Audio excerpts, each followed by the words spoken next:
Start ಮಾಡೋಲ್ಲ.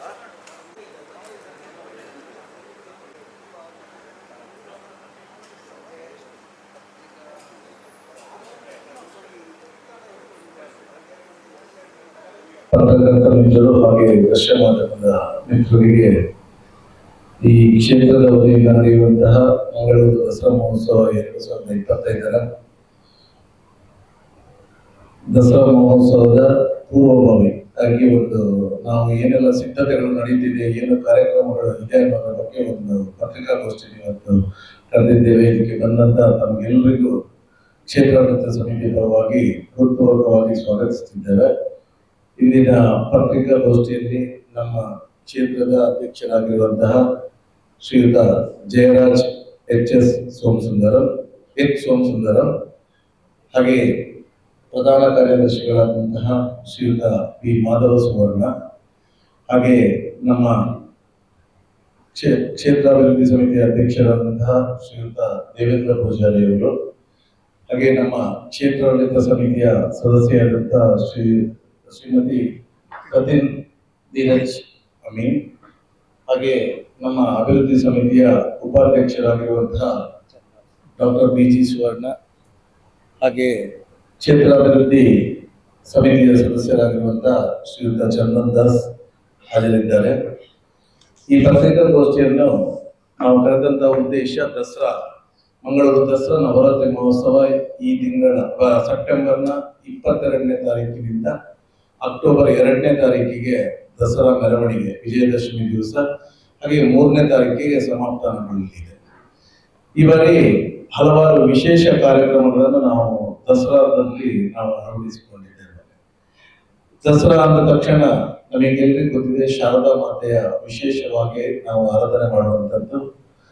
ಕಲೆಗೆ ಪ್ರೋತ್ಸಾಹ ಕೊಡಬೇಕು, ಸಾಹಿತ್ಯಕ್ಕೆ ಪ್ರೋತ್ಸಾಹ ಕೊಡಬೇಕು, ಕ್ರೀಡೆಗೆ ಪ್ರೋತ್ಸಾಹ ಕೊಡಬೇಕು. ಇದನ್ನೆಲ್ಲ ಈ ನಿಟ್ಟಿನಲ್ಲಿ ಧಾರ್ಮಿಕ ಕಾರ್ಯಕ್ರಮದೊಂದಿಗೆ ಆಧ್ಯಾತ್ಮಿಕವಾಗಿ ಹಾಗೆ ನಾವು ಕಲೆ ಹಾಗೆ ಸಾಹಿತ್ಯ ಹಾಗೆ ಕ್ರೀಡೆ ಕೂಡ ಪ್ರೋತ್ಸಾಹ ಕೊಡುವಂತ ಕೆಲಸವನ್ನು ಈ ದಸರಾದಲ್ಲಿ ಮಾಡಲಿಕ್ಕೆ ಆಡಳಿತ ಸಮಿತಿ ನಿರ್ಧರಿಸಿರುವಂಥದ್ದು. ಆ ಪ್ರಕಾರ ಈ ಬಾರಿಯೂ ನಮ್ಮ ನವದುರ್ಗ ಹಾಗೆ ಶಾರದಾ ಮಹೋತ್ಸವ ಸೆಪ್ಟೆಂಬರ್ 22ನೇ ತಾರೀಕಿಗೆ ಆರಂಭಗೊಳ್ಳಲಿದೆ. ಈ ಕಾರ್ಯಕ್ರಮಗಳ ಪೂರ್ಣ ವಿವರಗಳನ್ನು ನಾವು ನಿಮಗೆ ಮುಂದಿನ ಒಂದು ಪತ್ರಿಕಾಗೋಷ್ಠಿಯಲ್ಲಿ ನೀಡಲಿಕ್ಕಿದ್ದೇವೆ. ಈ ಪತ್ರಿಕಾಗೋಷ್ಠಿಯನ್ನು ವಿಶೇಷವಾಗಿ ಇವತ್ತು ಕರೆಯಲು ಕಾರಣ ಅಂತ ಹೇಳಿದ್ರೆ, ನಾವು ಕಲೆಗೆ ಸಂಬಂಧಪಟ್ಟಂತೆ, ಸಾಹಿತ್ಯಕ್ಕೆ ಸಂಬಂಧಪಟ್ಟಂತೆ ಕೆಲವೊಂದು ವಿಶೇಷ ಕಾರ್ಯಕ್ರಮಗಳನ್ನು ನಾವು ಆಯೋಜನೆ ಮಾಡಿಕೊಂಡಿದ್ದೇವೆ. ಇದರಲ್ಲಿ ಕೆಲವು ಸ್ಪರ್ಧೆಗಳು ಕೂಡ ಇದೆ. ಇದನ್ನು ನಮ್ಮ ಜನರಿಗೆ ಮೊದಲೇ ತಿಳಿಸ್ಬೇಕಾದಂತ ಅಗತ್ಯ ಇದೆ. ಆ ನಿಟ್ಟಿನಲ್ಲಿ ಈ ಪತ್ರಿಕಾಗೋಷ್ಠಿಯನ್ನು ನಾವು ಕರೆದಿರುವಂಥದ್ದು. ಈ ಬಾರಿ ವಿಶೇಷವಾಗಿ ಒಂದ್ ದಿವಸ ಮಕ್ಕಳ ದಸರಾ ಅಂತ ಹೇಳಿ ಅದನ್ನು ಕೂಡ ನಾವು ಆಯೋಜನೆ ಮಾಡಲು ನಿರ್ಧಾರ ಮಾಡಿದ್ದೇವೆ. ಮಕ್ಕಳ ದಸರಾ ಅಂತ ಹೇಳಿದ್ರೆ ಮಕ್ಕಳಿಗೆ ವಿಶೇಷವಾಗಿ ಪ್ರಾಮುಖ್ಯತೆಯನ್ನು ಕೊಟ್ಟು ಆ ದಿವಸ ಮಕ್ಕಳಿಗೆ ವಿವಿಧ ಕಾರ್ಯಕ್ರಮಗಳು ಹಾಗೆ ಕಿನ್ನಿ ಪಿರಿ ಮಕ್ಕಳಿಗಾಗಿ ವಿಶೇಷವಾದಂತಹ ಹುಲಿವೇಷ ಸ್ಪರ್ಧೆಗಳನ್ನು ಕೂಡ ನಾವಿಲ್ಲಿ ಕ್ಷೇತ್ರದಲ್ಲಿ ಆಯೋಜನೆ ಮಾಡಿದ್ದೇವೆ. ಇದನ್ನು 2 ವಿಭಾಗಗಳಾಗಿ ನಾವು ಮಾಡಿದ್ದೇವೆ. ಅಪ್ ಟು 4 years ಒಂದು, ಆಮೇಲೆ 4 to 7 years ತನಕ ಅಂತ ಹೇಳಿ 2 ವಿಭಾಗಗಳಾಗಿ ಈ ಕಾರ್ಯಕ್ರಮಗಳನ್ನು ನಾವು ಆಯೋಜನೆ ಮಾಡಿದ್ದೇವೆ. ಇದರಲ್ಲಿ ಮಕ್ಕಳಲ್ಲಿ ಇರುವಂತಹ ಅವರ ಪ್ರತಿಭೆಗಳನ್ನು ಹೊರ ತರುವಂತದ್ದು ವಿಶೇಷವಾಗಿ ಈ ಕಾರ್ಯಕ್ರಮದ ಉದ್ದೇಶವಾಗಿರುತ್ತದೆ. ಅದರ ಒಟ್ಟಿಗೆ ಕಳೆದ ಬಾರಿಯೂ ಕೂಡ ನಾವು ಒಂದು ಕವಿಗೋಷ್ಠಿಯನ್ನು ಮಾಡಿದ್ದು, ಬಹುಭಾಷಾ ಕವಿಗೋಷ್ಠಿ ಹಾಗೆ ತುಳು ಕವಿಗೋಷ್ಠಿಯನ್ನು. ಈ ಬಾರಿ ಇದನ್ನು ಇನ್ನಷ್ಟು ದೊಡ್ಡ ಮಟ್ಟದಲ್ಲಿ ಮಾಡಬೇಕು ಅಂತ ಹೇಳಿ ನಾವು ಎಲ್ಲ ಯೋಚನೆಗಳನ್ನು ಮಾಡಿದ್ದೇವೆ. ಇದರೊಟ್ಟಿಗೆ ಕವನ ಸ್ಪರ್ಧೆ ಹಾಗೆ ಪ್ರಬಂಧ ಸ್ಪರ್ಧೆಗಳು, ಮಂಗಳೂರು ದಸರಾಕ್ಕೆ ಸಂಬಂಧಪಟ್ಟಂತೆ ಎಲ್ಲಿಯೂ ಕೂಡ ಪ್ರಕಟವಾಗದ ಕೃತಿಗಳನ್ನು ನಾವು ಈ ಬಾರಿ ಇಲ್ಲಿ ಒಂದು ಸ್ಪರ್ಧೆಯ ಮುಖಾಂತರ ಇಲ್ಲಿಗೆ ನಾವು ಆ ಕಾರ್ಯಕ್ರಮಗಳನ್ನು ಕೂಡ ಇಲ್ಲಿ ಮಾಡಿಕೊಂಡಿದ್ದೇವೆ. ಬಹುಶಃ ಈ ಬಾರಿಯ ಬಹುಶಃ ಕವಿಗೋಷ್ಠಿಯಲ್ಲಿ ನಮ್ಮ ಕರ್ನಾಟಕ ರಾಜ್ಯ ಸಾಹಿತ್ಯ ಪರಿಷತ್ನ ಅಧ್ಯಕ್ಷರಾಗಿರುವಂತಹ, ಕನ್ನಡ ಪ್ರಾಧಿಕಾರದ ಅಧ್ಯಕ್ಷರಾಗಿರುವಂತಹ ಬಿಡಿಮಲೆ ಸರ್ ಅವರು ಕೂಡ ಭಾಗವಹಿಸಲಿಕ್ಕಿದ್ದಾರೆ. ಅದರ ಒಟ್ಟಿಗೆ ನಮ್ಮ ತುಳು ಅಕಾಡೆಮಿಯ ಅಧ್ಯಕ್ಷರು ಹಾಗೆ ಕೊಂಕಣಿ ಅಕಾಡೆಮಿಯ ಅಧ್ಯಕ್ಷರು ಹಾಗೆ ಜಾರಿ ಅಕಾಡೆಮಿಯ ಅಧ್ಯಕ್ಷರು ಕೂಡ ಈ ಕಾರ್ಯಕ್ರಮಗಳಲ್ಲೆಲ್ಲ ಪಾಲ್ಗೊಂಡು ಇವನ್ನ ಈ ಕಾರ್ಯಕ್ರಮವನ್ನು ಯಶಸ್ವಿಗೊಳಿಸಲು ವಿಶೇಷವಾದ ಒಂದು ಮಾರ್ಗದರ್ಶನವನ್ನು ಕೂಡ ನೀಡಿದ್ದಾರೆ. ಇದು ವಿಶೇಷವಾಗಿ ಈ ಬಾರಿ ದಸರಾದಲ್ಲಿ ನಡೆಯುವಂಥದ್ದು. ಅದರ ಒಟ್ಟಿಗೆ ಕಲೆಗೆ ಪ್ರೋತ್ಸಾಹ ಕೊಡಬೇಕು ಅಂತ ಹೇಳುವಂತ ವಿಚಾರದಲ್ಲಿ ಈ ಬಾರಿ ಬಹಳಷ್ಟು ಹೆಚ್ಚಿನ ಸುಮಾರು 700ಕ್ಕೂ ಮಿಕ್ಕಿ ಕಲಾವಿದರು ಈ ಬಾರಿಯ ನಮ್ಮ ಮಂಗಳೂರು ದಸರಾ ಮಹೋತ್ಸವದಲ್ಲಿ ಪಾಲ್ಗೊಳ್ಳಿಕ್ಕಿದ್ದಾರೆ. 700ರಿಂದ ಸುಮಾರು 1000 ತನಕ ಕಲಾವಿದರು. ನಾವು ಈ ಬಾರಿ 4 ಗಂಟೆಗೆ ನಮ್ಮ ಸಾಂಸ್ಕೃತಿಕ ಕಾರ್ಯಕ್ರಮಗಳು ಆರಂಭವಾಗಲಿಕ್ಕಿದೆ. ಈ ಸಾಂಸ್ಕೃತಿಕ ಕಾರ್ಯಕ್ರಮಗಳಲ್ಲೂ ಕೂಡ ನಾವು ಒಂದು ಸಮೂಹ ನೃತ್ಯವನ್ನು ನಾವು ಒಂದು ಕಾಂಪಿಟಿಷನ್ ಒಂದು ದಿವಸ ಇಟ್ಕೊಂಡಿದ್ದೇವೆ. ಆ ದಿವಸ ಅದಕ್ಕೆ ನಿಬಂಧನೆಗಳಿದೆ. ಏನು ಎಷ್ಟು ಜನರು ಇರಬೇಕು, ಎಷ್ಟು ಸಮಯ ಯೂಸ್ ಮಾಡಬೇಕು, ಹಾಗೆ ನಮಗೆ ಎಂಟ್ರೀಸ್ ಜಾಸ್ತಿ ಬಂದ್ರೆ ಇದನ್ನು ನಾವು ಆಡಿಷನ್ ಮುಖಾಂತರ ಮಾಡಲಿಕ್ಕೆ ಕೂಡ ನಾವು ತಯಾರಿಗಳನ್ನು ಮಾಡಿಕೊಂಡಿದ್ದೇವೆ. ಈ ಕಾರ್ಯಕ್ರಮ ಕೂಡ ಈ ಬಾರಿಯ ದಸರಾದ ವಿಶೇಷ. ಹಾಗೆ ತಮ್ಗೆಲ್ಲ ಗೊತ್ತಿದೆ, ನಾವು ಹಿಂದೆ ಮ್ಯಾರಥಾನ್ ಅನ್ನು ಮಾಡಿದ್ದು. ಒಂದ್ಸಲ ಮ್ಯಾರಥಾನ್ ಮಾಡ್ಬೇಕಾದ್ರೆ ಸ್ವಲ್ಪ ಏನೋ ಗೊಂದಲಗಳು ಇತ್ತು. ಅದು ಚಾರ್ಜ್ ಮಾಡಿದ್ರು, ಅಡ್ಮಿಷನ್ ಫೀಸ್ ಅದು ಇದು ಅಂತ ಹೇಳಿ. ಈ ಬಾರಿ ಇದನ್ನು ನಾವು ಖಂಡಿತವಾಗ್ಲೂ ಈ ಉಚಿತವಾಗಿ ನಾವು ಮಾಡ್ಲಿಕ್ಕೆ ನಿರ್ಧಾರ ಮಾಡಿದ್ದೇವೆ. ಆ ಮ್ಯಾರಥಾನ್ ಎಂಟ್ರಿ ಫೀಸ್ ಅಂತ ನಾವು ಕಲೆಕ್ಟ್ ಮಾಡ್ತಾ ಇಲ್ಲ. ಆದ್ರೆ ನಮಗೆ ಇದಕ್ಕೆ ಬರುವಂತಹ ಜನಗಳ ಸಂಖ್ಯೆ ಇದನ್ನು ನಾವು ಗಮನಿಸಬೇಕಾಗುತ್ತೆ. ಎಷ್ಟು ಪಾರ್ಟಿಸಿಪೇಟ್ಸ್ ಅಲ್ಲಿ ಭಾಗವಹಿಸ್ತಾರೆ ಅನ್ನೋದನ್ನು ನಾವು ಇದು ಮಾಡ್ತೇವೆ. ಅದಕ್ಕೇನಾದ್ರೂ ಅದನ್ನು ನಾವು ಇದು ಮಾಡ್ಲಿಕ್ಕೆ ಕನಿಷ್ಠ ಫೀಸ್ ಅಂತ ಹೇಳಿ ಒಂದು 50 ರೂಪಾಯಿ ಏನಾದ್ರು ಚಾರ್ಜ್ ಮಾಡಿದ್ರು ಕೂಡ ಮಾಡ್ಬೋದು. ಅದನ್ನು ನಾವು ಇನ್ನು ನಿರ್ಧಾರ ಮಾಡ್ತೇವೆ. ಫ್ರೀಯಾಗಿ ಮಾಡ್ಲಿಕ್ಕೆ ಅಂತ ನಮ್ಮ ಉದ್ದೇಶ ಇರುವಂತದ್ದು. ಆದ್ರೆ ಈ ಮ್ಯಾರಥಾನ್ ಅಂದ ತಕ್ಷಣ ಅದಕ್ಕೆ ಬೇಕಾದ ಪ್ರಿಪರೇಷನ್, ಅವರಿಗೆ ಟಿ ಶರ್ಟ್ಸ್ ಅದು ಇದೆಲ್ಲ ರೆಡಿ ಮಾಡ್ಬೇಕಾಗುತ್ತೆ. ಹಾಗೆ ನಾವು ಊಹಿಸಿದ್ದಕ್ಕಿಂತ ಎಷ್ಟು ಸಂಖ್ಯೆಯಲ್ಲಿ ಬರ್ತಾರೆ, ಭಾಗವಹಿಸ್ತಾರೆ ಅಂತ ನಮಗೆ ಗೊತ್ತಾಗುದಿಲ್ಲ. ಹೋದ ಸಲ ಸುಮಾರು 1000ಕ್ಕಿಂತಲೂ ಹೆಚ್ಚು ಜನ ಈ ಮ್ಯಾರಥಾನ್ ಅಲ್ಲಿ ಭಾಗವಹಿಸಿರುವಂತದ್ದು. ಇದನ್ನು ಈ ಬಾರಿ ಅತ್ಯಂತ ಒಂದು ವ್ಯವಸ್ಥಿತ ರೀತಿಯಲ್ಲಿ ಎಲ್ಲ ಕಾರ್ಯಕ್ರಮಗಳನ್ನು ನಾವು ಮಾಡ್ಲಿಕ್ಕೆ ಈಗಾಗಲೇ ನಾವು ಹಲವಾರು ಕಮಿಟಿಗಳನ್ನು ಈ ಬಾರಿ ರಚನೆ ಮಾಡಿಕೊಂಡಿದ್ದೇವೆ. ಈ ಕಮಿಟಿಯವರೆಲ್ಲರೂ ಕೂಡ ಇದರಲ್ಲಿ ಸಕ್ರಿಯವಾಗಿ ಪಾಲ್ಗೊಳ್ತಾ ಈ ಕಾರ್ಯಕ್ರಮಗಳನ್ನು ಯಶಸ್ವಿ ಮಾಡಲು ಎಲ್ಲಾ ರೀತಿಯ ತಯಾರಿಗಳನ್ನು ಮಾಡ್ತಾ ಇದ್ದಾರೆ. ಹಾಗೆ ಧಾರ್ಮಿಕ ಕಾರ್ಯಕ್ರಮಗಳಲ್ಲೂ ಕೂಡ ಈಗಾಗಲೇ ಮೂರ್ತಿಗಳನ್ನು ರಚಿಸುವಂತ ಕೆಲಸಗಳು ಕೂಡ ಆರಂಭವಾಗಿದೆ. ಇನ್ನೇನು ನಾಡಿದ್ದು ಇದು ಗಣೇಶ ಚತುರ್ಥಿ ನಡೆಯಲಿಕ್ಕಿದೆ. ಚತುರ್ಥಿಯ ಮರುದಿವಸವೇ ಈ ದರ್ಬಾರ್ ಮಂಟಪದ ಒಂದು ಕೆಲಸಗಳು ಕೂಡ ಆರಂಭವಾಗಲಿಕ್ಕಿದೆ. ಹಾಗೆ ವಿಶೇಷವಾಗಿ ಈ ಬಾರಿ ನಾವು ಭಕ್ತಾದಿಗಳ ಕ್ಷೇತ್ರಕ್ಕೆ ಆಗಮಿಸುವ ಭಕ್ತಾದಿಗಳ ಸಂಖ್ಯೆ ಈ ಬಾರಿ ಹೆಚ್ಚಾಗಬಹುದು ಎನ್ನುವಂತ ನಿರೀಕ್ಷೆಯನ್ನು ಕೂಡ ಇಟ್ಟುಕೊಂಡಿದ್ದೇವೆ. ಭಕ್ತಾದಿಗಳ ಸಂಖ್ಯೆ ಹೆಚ್ಚಾಗಬಹುದು ಅನ್ನೋ ನಿರೀಕ್ಷೆ ಇದ್ದಾಗ ಅದಕ್ಕೆ ಬೇಕಾದಂತ ವ್ಯವಸ್ಥೆಗಳನ್ನು ಕೂಡ ನಾವು ಮಾಡಿಕೊಡಬೇಕಾಗುತ್ತೆ. ಅದಕ್ಕೋಸ್ಕರ ನಾವು ಈ ಬಾರಿ ಪಾರ್ಕಿಂಗ್ ವ್ಯವಸ್ಥೆಗಳಲ್ಲಾಗಲಿ, ವಿಶೇಷವಾಗಿ ಈ ಬಾರಿ ನಮ್ಮ ನಗರದಲ್ಲಿರುವಂತಹ ನಮ್ಮ ಉರ್ವ ಮೈದಾನ ಆಗ್ಬೋದು ಅಥವಾ ಕೆಲವು ಚರ್ಚ್ ಗ್ರೌಂಡ್ಗಳನ್ನು ಪಾರ್ಕಿಂಗ್ ನ ವ್ಯವಸ್ಥೆಗೋಸ್ಕರ ನಾವು ಬಳಸ್ಕೊಳ್ಳಿಕ್ಕೆ ಅವರಲ್ಲಿ ವಿನಂತಿಗಳನ್ನು ಮಾಡಿಕೊಂಡಿದ್ದೇವೆ.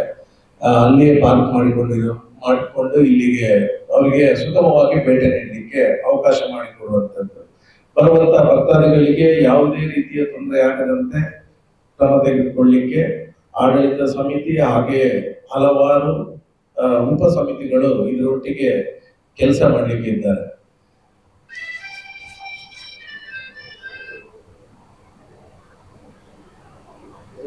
ಕಾರ್ಯಕ್ರಮದ ಪೂರ್ಣ ವಿವರದ ಒಂದು ಪ್ರತಿಯನ್ನು ನಿಮಗೆ ಎಲ್ರಿಗೂ ನಾವು ಕೊಡ್ತೇವೆ. ವಿಶೇಷವಾಗಿ ಈ ಒಂದು ಪತ್ರಿಕಾಗೋಷ್ಠಿಯಲ್ಲಿ ನಮ್ಮ ಸ್ಪರ್ಧೆಗಳು ಯಾವುದು ಇದೆ ಅದರ ಒಂದು ಪೋಸ್ಟರ್ ಅನ್ನು ಕೂಡ ನಾವು ತಯಾರು ಮಾಡಿದ್ದೇವೆ. ಅದನ್ನು ಬಿಡುಗಡೆ ಕೂಡ ನಾವು ಈಗ ಇಲ್ಲಿ ಮಾಡ್ಲಿಕ್ಕಿದ್ದೇವೆ. ಹಾಗೆ ಕಾರ್ಯಕ್ರಮಗಳು ನಾನು ಹೇಳಿದೆ, ಕೆಲವೊಂದು ಸ್ಪರ್ಧೆಗಳಿದೆ. ಈ ಸ್ಪರ್ಧೆಗಳಿಗೆ ಏನು ನಿಬಂಧನೆಗಳಿದೆ ಇದನ್ನೆಲ್ಲ ನಾವು ನಿಮಗೆ ಪ್ರತಿಯನ್ನು ಕೊಡ್ತೇವೆ. ಅದನ್ನು ತಾವು ದಯವಿಟ್ಟು ಗಮನಿಸಬೇಕು. ಈ ಎಲ್ಲ ಏನು ಕ್ಷೇತ್ರದ ವತಿಯಿಂದ ನಾವು ಕಾರ್ಯಕ್ರಮಗಳನ್ನು ಆಯೋಜನೆ ಮಾಡಿದ್ದೇವೆ, ಇದು ಭಕ್ತಾದಿಗಳಿಗೆ ಮುಟ್ಟಬೇಕು, ಜನರಿಗೆ ಮುಟ್ಟಬೇಕು. ಇವತ್ತು ಮಂಗಳೂರು ದಸರಾ ಅಂತ ಹೇಳಿದ್ರೆ ರಾಜ್ಯ ಮಾತ್ರ ಅಲ್ಲ, ದೇಶ ವಿದೇಶಗಳಿಂದ ಜನಗಳು ಬರ್ತಾರೆ ಇಲ್ಲಿಗೆ. ಅವರಿಗೆ ತಲುಪಿಸುವಂತ ಆಗ್ಬೇಕು ಅನ್ನುವಂತ ಉದ್ದೇಶ ನಮ್ಮೆಲ್ಲರಿದ್ದು. ಅದರ ಒಟ್ಟಿಗೆ ಇವತ್ತು ನಮ್ಮ ಸಾಂಸ್ಕೃತಿಕ ಕಾರ್ಯಕ್ರಮದಲ್ಲಿ ಇವತ್ತು ದೇಶದಲ್ಲೇ ಬಹಳಷ್ಟು ಪ್ರಸಿದ್ಧಿಯನ್ನು ಆಳ್ವಾಸ್ ವಿರಾಸತ್ ನುಡಿ ಸಿರಿ ಕಾರ್ಯಕ್ರಮಗಳನ್ನು ಮಾಡಿರುವಂತ ಆಳ್ವಾಸ್ ತಂಡದವರಿಂದ ಒಂದು ದಿವಸ ಸುಮಾರು 300ಕ್ಕೂ ಮಿಕ್ಕಿ ಅವರ ಕಲಾ ತಂಡದವರಿಂದ ಇಲ್ಲಿ ಕಾರ್ಯಕ್ರಮಗಳು ಕೂಡ ಈ ಬಾರಿಯ ದಸರಾದ ವಿಶೇಷ ಎನಿಸಿಕೊಳ್ಳಲಿಕ್ಕಿದೆ. ಅದರೊಟ್ಟಿಗೆ STM ತಂಡದ ಕಲಾ ವೈಭವ ಒಂದು ತಂಡ ಇದೆ. ಆ ತಂಡದಲ್ಲೂ ಕೂಡ ಇವತ್ತು ಬಹಳಷ್ಟು ಪ್ರಶಸ್ತಿಯನ್ನು ಇವತ್ತು ಬಹಳಷ್ಟು ಒಳ್ಳೆಯ ಕಾರ್ಯಕ್ರಮಗಳನ್ನು ಕೊಟ್ಟು ಪ್ರಸಿದ್ಧಿ ಪಡೆದಿರುವಂತದ್ದು.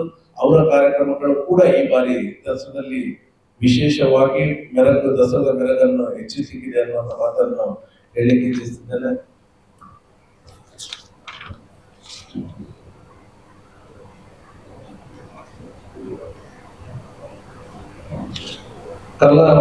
ನಮ್ಮ ಸಾಂಸ್ಕೃತಿಕ ಕಾರ್ಯಕ್ರಮದಲ್ಲಿ ಈ ಬಾರಿ ಭರತನಾಟ್ಯ, ವೀಣಾವಾದನ, ಜನಪದ ಕೆಲವು ಕಾರ್ಯಕ್ರಮಗಳು, ಹರಿಕತೆ, ತಾಳಮದ್ದಲೆ, ಯಕ್ಷಗಾನ ನಾಟ್ಯ, ತುಂಡು ವೇಷ ವೈಭವ, ನೃತ್ಯ ರೂಪಕ, ಜಾದು ಪ್ರದರ್ಶನ, ಇನ್ನಿತರ ಕಾರ್ಯಕ್ರಮಗಳು ಅಂದ್ರೆ ಎಲ್ಲಾ ತರಹದ ಸಾಂಸ್ಕೃತಿಕ ಕಾರ್ಯಕ್ರಮಗಳು ಈ ಬಾರಿ ನಮ್ಮ ಸಂತೋಷಿ ಕಲಾ ಮಂಟಪದಲ್ಲಿ ಬರುವಂತಹ ಭಕ್ತಾದಿಗಳಿಗೆ ಹಾಗೂ ಕಲಾಪ್ರಿಯರಿಗೆ ಮನರಂಜನೆ ಖಂಡಿತವಾಗಲೂ ಒದಗಿಸಿದೆ ಅನ್ನುವಂತ ಆಸೆ ನಮಗಿದೆ, ಒದಗಿಸುವ ಅನ್ನುವಂಥ ವಿಶ್ವಾಸ ನಮ್ಮಲ್ಲಿದೆ. ಆದ್ರಿಂದ ಈ ಬಾರಿಯ ದಸರಾ ಮಹೋತ್ಸವಕ್ಕೆ ಬಹುಶಃ ನಮ್ಮ ಮಂಗಳೂರು ದಸರಾ ಈ ಎಲ್ಲ ಕಾರ್ಯಕ್ರಮಗಳು ನಡೆಯುವಂಥದ್ದು ನಮ್ಮ ಕ್ಷೇತ್ರದ ನವೀಕರಣದ ರೂವಾರಿ ನಮ್ಮೆಲ್ಲರ ನಾಯಕರಾದಂತಹ ಶ್ರೀ ಜನಾರ್ದನ್ ಪೂಜಾರಿ ಅವರ ಮಾರ್ಗದರ್ಶನದಲ್ಲಿ ದೇಶಗಳಲ್ಲಿ ಪ್ರಖ್ಯಾತವಾಗಿರ್ಬೇಕಾದ್ರೆ ಅದಕ್ಕೆ ಮುಖ್ಯ ಕಾರಣ ತಾವುಗಳು ಈ ಕ್ಷೇತ್ರದಲ್ಲಿ ಆ ದೇವರ ಸೇವೆ ಅಂತ ಹೇಳಿ ನಮ್ಮೊಟ್ಟಿಗೆ ಸೇರಿಕೊಂಡು ಈ ಕ್ಷೇತ್ರದಲ್ಲಿ ನಡೆಯುವಂತ ಕಾರ್ಯಕ್ರಮಗಳ ಬಗ್ಗೆ ಜನರಿಗೆ ಒಳ್ಳೆಯ ಮಾಹಿತಿಗಳನ್ನು ಕಾಲಕ್ಕೆ ಕೊಡ್ತಾ ಬಂದು ಇವತ್ತು ಈ ಮಟ್ಟಕ್ಕೆ ತಲುಪಿದೆ ಅಂತ ಹೇಳಲಿಕ್ಕೆ ಬಹಳ ಸಂತೋಷ ಇದೆ. ಅದಕ್ಕೋಸ್ಕರ ನಿಮ್ಮಲ್ಲಿ ಅದೇ ಸಹಕಾರವನ್ನು ನಾವು ಈ ದಿವಸ ಕೂಡ ತಮ್ಮಲ್ಲಿ ಕೇಳ್ತಾ ಇದ್ದೇವೆ. ಮುಂದೆ ಒಂದು ನೆಕ್ಸ್ಟ್ ನಮ್ಮ ಪ್ರೆಸ್ ಮೀಟ್ ನಲ್ಲಿ ಕಾರ್ಯಕ್ರಮದ ಉದ್ಘಾಟನೆ ಹಾಗೆ ಟೈಮಿಂಗ್ಸ್ಗಳ ಬಗ್ಗೆ ನಿಮಗೆ ಪೂರ್ಣವಾದ ಮಾಹಿತಿಯನ್ನು ನಾವು ಮುಂದೆ ಕೊಡಲಿಕ್ಕೆ ಇದ್ದೇವೆ. ನಾವು ಹೋದ್ಸಲವೇ ನಮ್ಮ ಸಮಿತಿಯಿಂದ ನಾವು ನಿಶ್ಚಯ ಮಾಡಿದ್ದು ಡಿಜೆಗೆ ಅನುಮತಿ ಕೊಡಬಾರ್ದು ಅನ್ನುವಂತ ವಿಚಾರವನ್ನು ನಾವು ಹೇಳಿದ್ದು.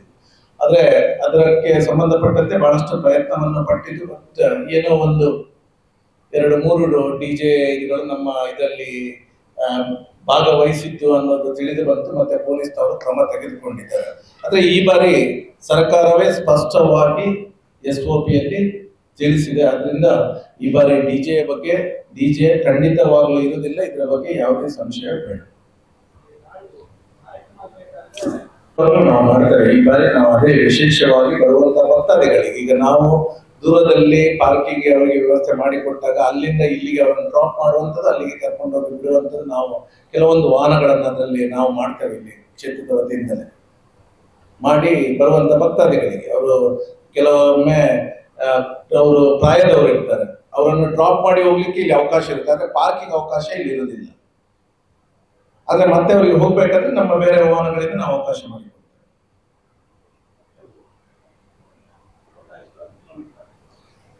ಓಟ half marathon 11 kilometres, 21 kilometres last time ಮಾಡಿದ್ದೆ ನಾವು.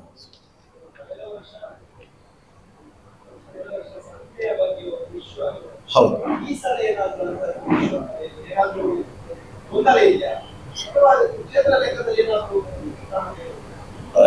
ಇಷ್ಟರ ತನಕ ಈ ಬಾರಿ ಯಾವುದೇ ತೊಂದರೆಯ ಸೂಚನೆಗಳು ಕಾಣ್ತಾ ಇಲ್ಲ.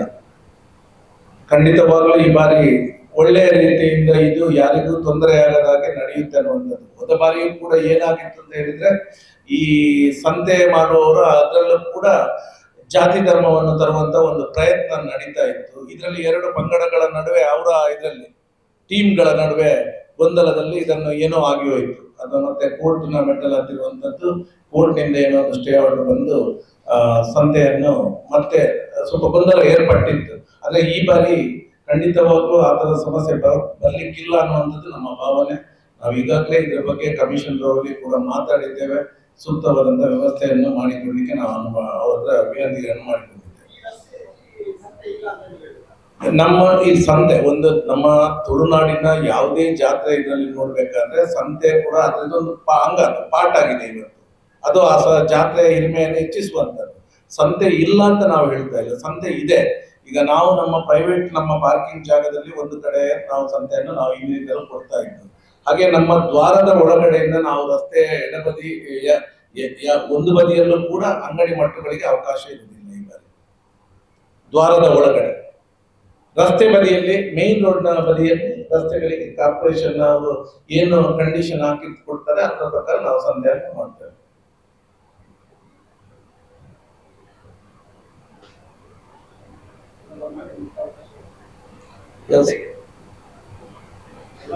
ಈ ಕ್ಷೇತ್ರ ಬ್ರಹ್ಮಶ್ರೀ ನಾರಾಯಣ ಗುರುಗಳಿಂದ ಸ್ಥಾಪನೆ ಮಾಡಲ್ಪಟ್ಟಂತಹ ಕ್ಷೇತ್ರ. ಒಂದೇ ಜಾತಿ, ಒಂದೇ ಮತ, ಒಂದೇ ಧರ್ಮ ಎಂಬ ಸಂದೇಶವನ್ನು ಕೊಟ್ಟಂತವರು. ಆದ್ರಿಂದ ಇಲ್ಲಿ ಯಾವುದೇ ರೀತಿಯ ಇದರಲ್ಲಿ ಅಡೆತಡೆಗಳಿಲ್ಲ. ಯಾರು ಜಾತಿ ಧರ್ಮ ಎಲ್ಲರೂ ದೇವರ ಮಕ್ಕಳು ಅನ್ನುವಂಥ ಸಂದೇಶ ಇಲ್ಲಿಂದ ಹೋಗುವಂಥದ್ದು. ಆ ಪ್ರಕಾರ ಯಾರಿಗೂ ಕೂಡ ಎಲ್ರಿಗೂ ಕೂಡ ಅವಕಾಶ ಇರುವಂಥದ್ದು.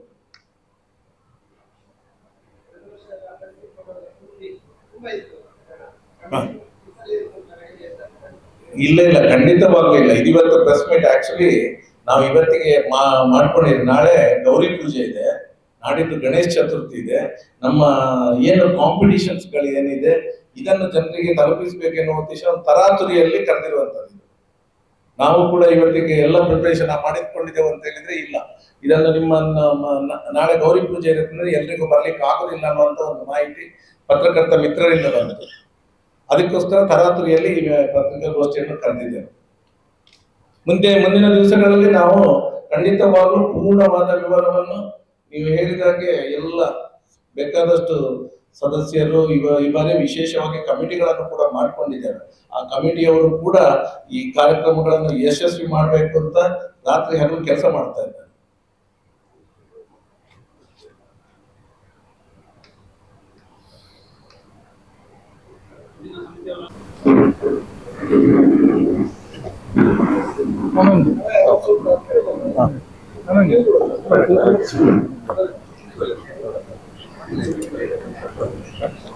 ಹಾಗೆ ನಮ್ಮ ಪತ್ರಿಕಾಗೋಷ್ಠಿಗೆ ಅಭಿವೃದ್ಧಿ ಸಮಿತಿಯ ಸದಸ್ಯರಾಗಿರುವಂತಹ ವಾಸುದೇವ್ ಕೋಟೆಲ್ ಕೂಡ ಸೇರಿಕೊಂಡಿದ್ದಾರೆ.